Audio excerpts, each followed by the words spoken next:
Bonjour à tous, bienvenue pour, une nouvelle, vidéo. Alors déjà merci beaucoup pour, tous les gens qui s'abonnent et tout.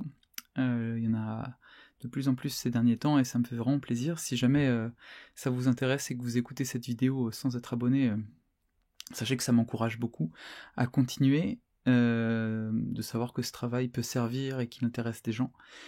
Alors, dans le cadre, de cette série sur les principes formels de la méthodologie en dissertation, les principes formels que j'utilise, hein, évidemment, je ne m'érige pas en penseur définitif de ce qu'est une bonne dissertation, mais en tout cas en essayant de formaliser les principes de ma propre méthodologie, je me suis rendu compte, que ça manquait peut-être un peu d'exemples, même s'il y en a beaucoup sur la chaîne, d'exemples directement connectés à ces principes formels. Donc je me propose dans cette vidéo, et j'en ferai d'autres pendant cette série, de donner quelques exemples, quelques incarnations, des idées générales dont j'ai parlé dans les épisodes précédents. Alors pour cette vidéo-là, on va parler précisément de la problématisation. Je vais vous montrer un peu comment je travaille à partir d'un texte précis, d'un sujet précis.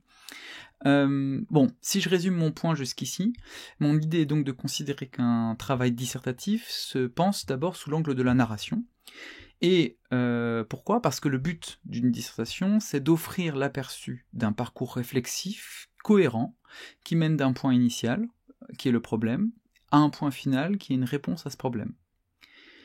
Et le point essentiel, peut-être, c'est de comprendre que méthodologiquement, la construction d'une dissertation doit se faire à partir du regard d'un lecteur. Voilà, d'un lecteur, c'est ça qui compte. C'est le lecteur que vous devez aider à la lecture, c'est la lecture que vous devez faciliter par une articulation rigoureuse des idées, une clarté expressive et problématique. Donc peut-être que déjà là vous avez une clé, c'est-à-dire moi en gros, méthodologiquement, et c'est pour ça que je lis ça aussi beaucoup à une certaine forme de réflexion sur l'écriture que je peux avoir de mon côté, hein, du côté de la littérature en quelque sorte, c'est qu'il est assez intéressant de voir les effets que produit un texte sur le lectorat potentiel. Ça veut pas dire, dans le cadre de la littérature en général, que le but est toujours d'être ultra clair, etc. Mais dans le cadre d'une dissertation, l'exercice qu'on vous demande, c'est précisément de l'être, pour le lectorat. Alors, prenons l'exemple de la problématisation. La première chose à faire, donc, c'est de construire une problématisation qui doit, on va dire, être soumise à deux exigences, si je résume un petit peu ce que j'ai raconté. Il faut que cette problématisation soit à la fois simple et fondamentale. Simple, ça veut dire qu'il faut que le problème découvert ne suppose pas, dès le départ, un haut niveau de conceptualisation ou de formalisation philosophique, mais puisse apparaître assez nettement dès le départ. Fondamental, ça veut dire que le problème doit bien embrasser la totalité du sujet dans ses conséquences, et non pas simplement un aspect spécifique du sujet. Alors pour le simple, je fais quand même une sorte de disclaimer, évidemment que là je vais vous proposer une problématisation qui n'est pas simple au sens où par exemple un élève de terminale ne pourrait pas la faire. Là je me mets un peu au niveau concours. Donc simple, ça ne veut pas dire simpliste, ça veut dire qu'il ne doit pas y avoir trop de présupposés conceptuels, et globalement les présupposés conceptuels doivent être très vite manifestes dans l'expression. En gros, il ne faut pas qu'on imagine qu'il y a déjà une construction conceptuelle qui a été produite ou qui existe chez votre lecteur. Vous devez lui fournir les choses. Parce que la dissertation est close sur elle-même, comme un cours. Il faut imaginer que l'élève que vous voyez, évidemment, c'est le cas pour le coup, il n'a pas de conceptualisation initiale. Bon, prenons l'exemple d'un sujet que j'ai choisi, les sociétés sont-elles imprévisibles ? Alors, mon but, c'est de parvenir à la question, et pas de partir d'elle.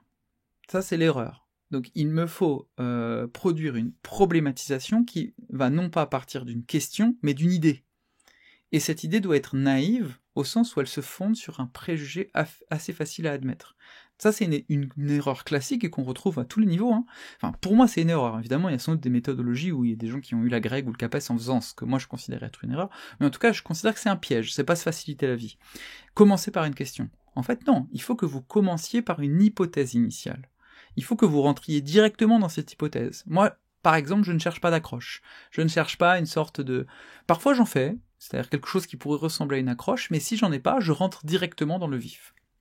Donc votre but, c'est de partir d'une idée, comme si d'un coup vous émettiez une sorte d'idée fondamentale, l'idée première, et qui va être discutée. Alors, comment on fait ? Ici, si je réfléchis, alors, il faudrait que je reparle de ça, c'est-à-dire, le préjugé que vous allez prendre dépend aussi de la narration que vous voulez produire. Hein, là, on va considérer classiquement qu'on ne commence pas par le préjugé par lequel on va finir, par l'hypothèse par laquelle on va finir en fin de disserte, quoique potentiellement c'est possible par une sorte de retournement dialectique assez intéressant, donc c'est possible. Tout est possible, grosso modo. Mais moi, pour me faciliter la vie, j'essaie de trouver un préjugé, une sorte d'hypothèse initiale qui est conforme avec l'évolution narrative de ma disserte ou de mon cours, c'est-à-dire qui va être précisément le préjugé que je vais discuter et remettre en cause in fine. Bon, le préjugé simple que je peux avoir à l'esprit par rapport à la question « les sociétés sont-elles imprévisibles ?», c'est que toute société, en tant qu'elle est un regroupement d'individus dans une communauté politiquement constituée, semble être, par principe, imprévisible. On a l'impression que c'est imprévisible. Une fois que j'ai ce préjugé à l'esprit, qui est un préjugé complètement irréfléchi, il faut que je le nourrisse un minimum. Le but, c'est qu'il puisse fonctionner même chez quelqu'un qui ne le partagerait pas totalement.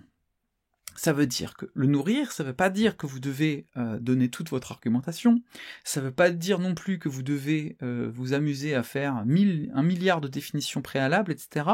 C'est juste que vous imaginez que vous êtes devant une classe, et que vous devez embarquer des gens de cette classe pour qu'ils comprennent pourquoi vous partez de là, et pourquoi finalement on pourrait tout à fait penser ça. Donc il faut nourrir un minimum l'idée initiale que vous avez à l'esprit, pour donner des raisons à votre lecteur de vous suivre, comme dans une narration. Il faut que la personne croie, dans l'enquête policière, par exemple, que vous allez mener dans votre polar, à la première hypothèse qui est formulée par l'enquêteur. Il faut que ça soit une hypothèse à la fois simple, accessible pour quelqu'un qui n'a pas encore compris la structure peut-être potentiellement très complexe du problème réellement présent dans le polar, et fondamentale, c'est-à-dire qui pose vraiment une hypothèse forte. Alors ici, si je tente de trouver une idée fondamentale qui permettrait de nourrir cette idée d'imprévisibilité, je peux d'abord expliciter cette notion. L'imprévisible désigne par définition ce qui ne peut être prévu, c'est-à-dire l'impossibilité d'anticiper ce qui va avoir lieu. Et de ce point de vue, il apparaît d'emblée que les sociétés semblent être doublement imprévisibles, si on y réfléchit bien.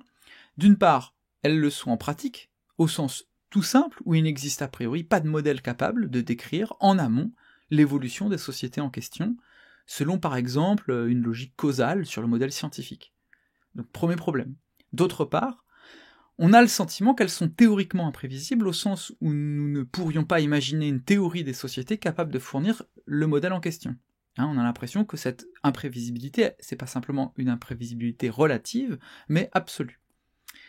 Pourquoi ? Parce qu'on a l'impression que la nature imprévisible de l'humanité reconduirait donc à un niveau non plus individuel mais sociétal à l'imprévisibilité d'un collectif.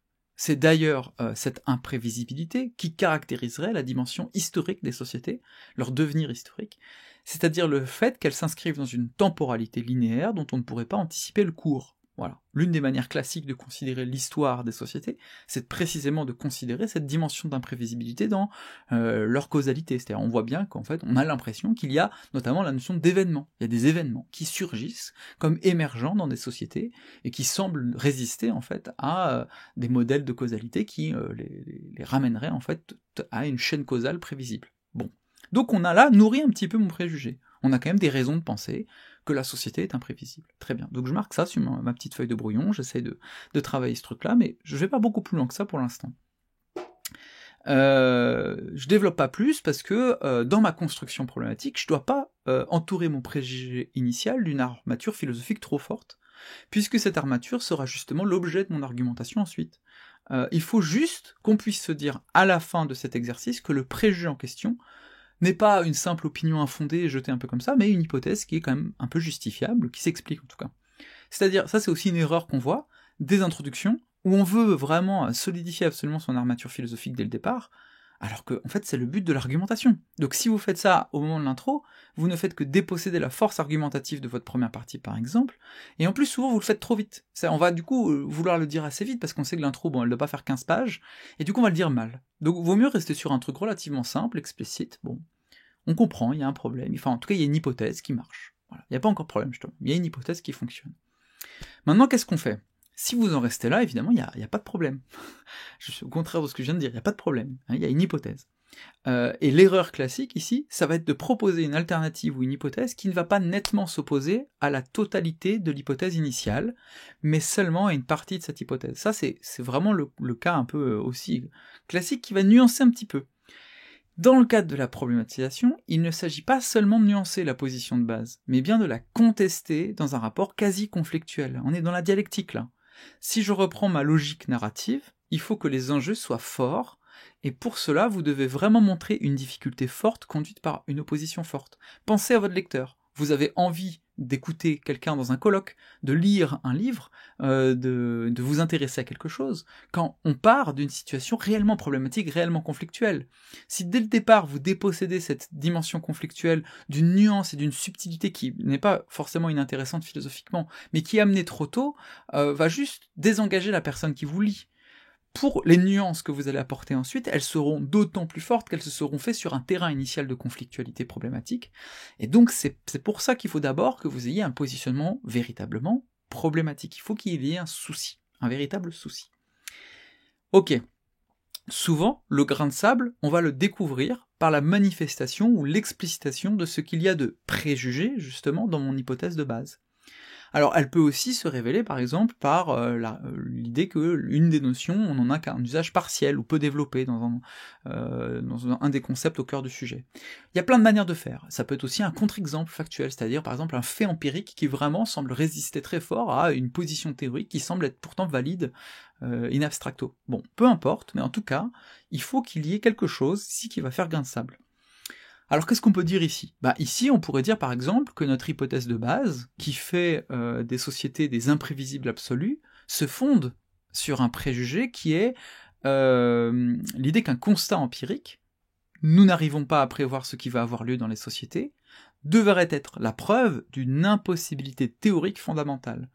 Nous ne pourrons jamais prévoir ce que seront les sociétés car elles résistent fondamentalement à une telle prévision. Elles sont par principe imprévisibles. Donc là, il y a un saut qualitatif que vous pouvez manifester ici.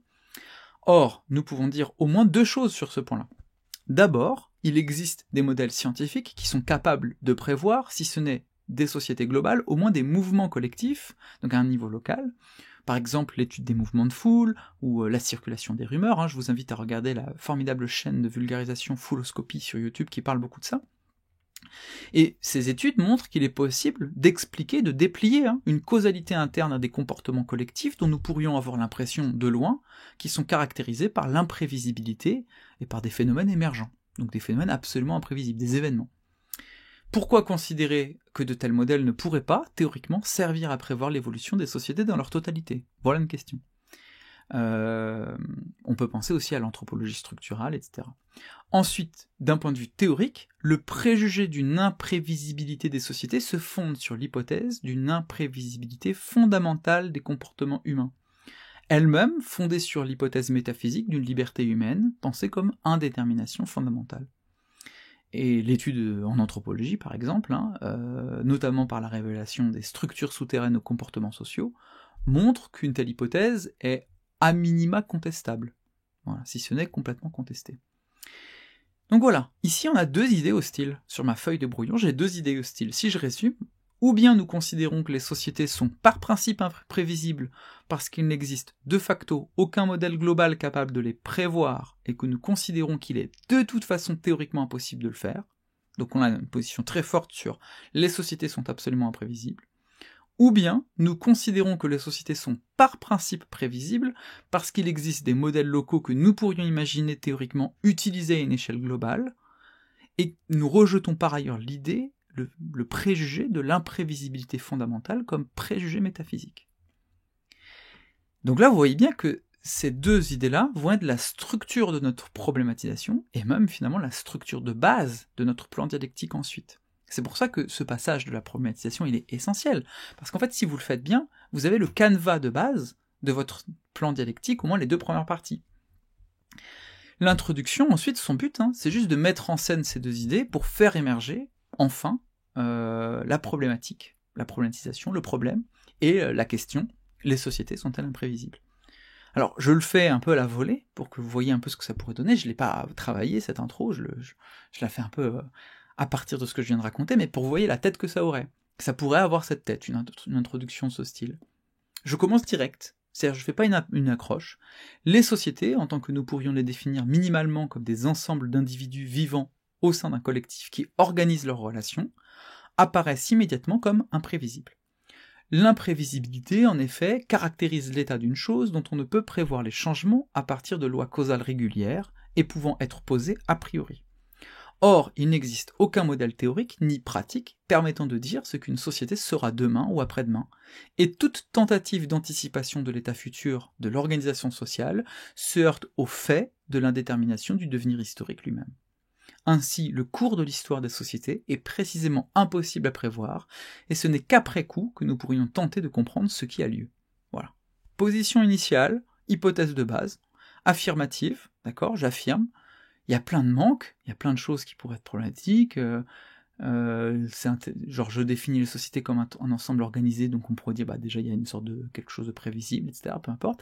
Donc il y a plein de manques, mais ça fonctionne quand même. On comprend comme introduction que ça marche. Ok, maintenant, je fais émerger le grain de sable. Dans mon intro, je fais juste un connecteur logique d'opposition, un néanmoins, un toutefois, un mais, etc. Ici, je vais choisir un pourtant, et je mets un grain de sable.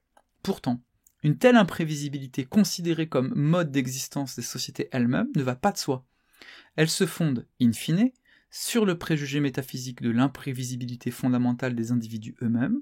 Ainsi, au contraire d'autres ensembles, les structures sociales reconduiraient l'imprévisibilité individuelle à une échelle collective.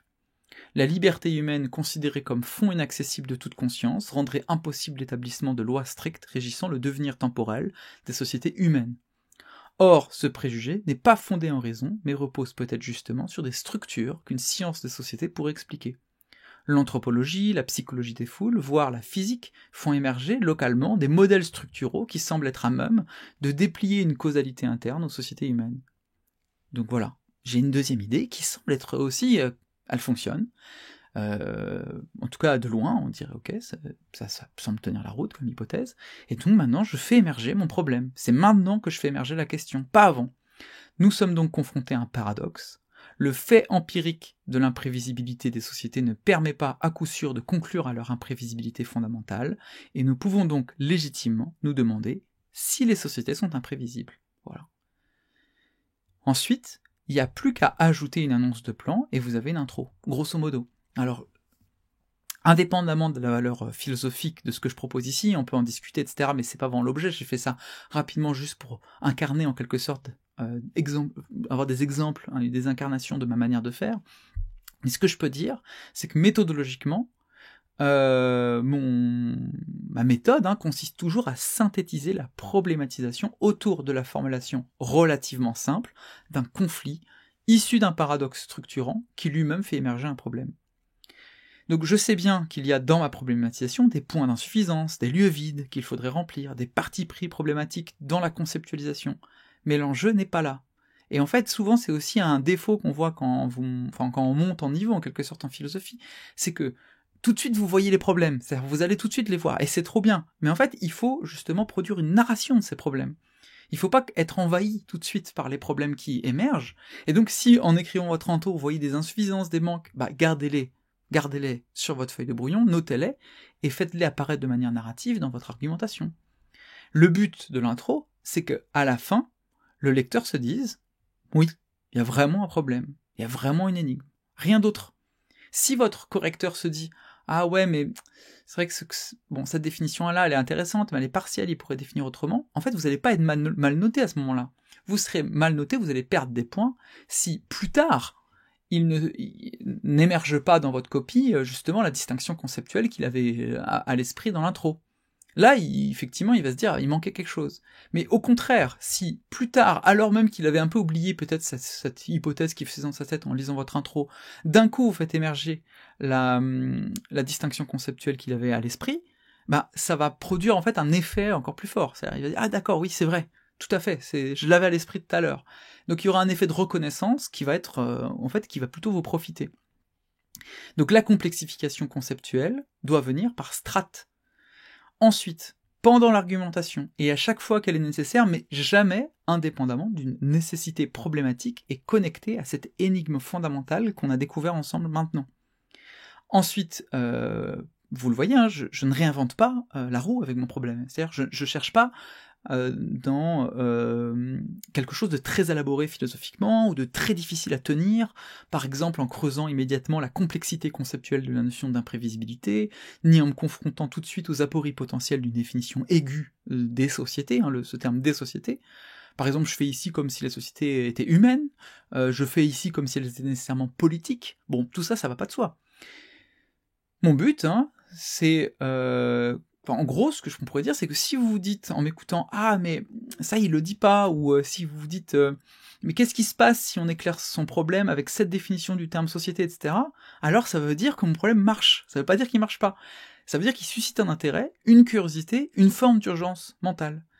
Votre but, mon but dans ce cas-là, ça serait ensuite d'imaginer ce que vous pourriez avoir à l'esprit en écoutant ma problématisation et mon intro, et de noter ça dans mon plan, pour vous faire cet effet très agréable quand on lit une dissertation, quand on lit une réflexion. Vous savez, quand vous écoutez un colloque, que vous avez une idée dans la tête, vous dites « Ah, ça marche pas très bien dans l'intro », et que 10 minutes plus tard, la personne, justement, parle de cette insuffisance, et la développe.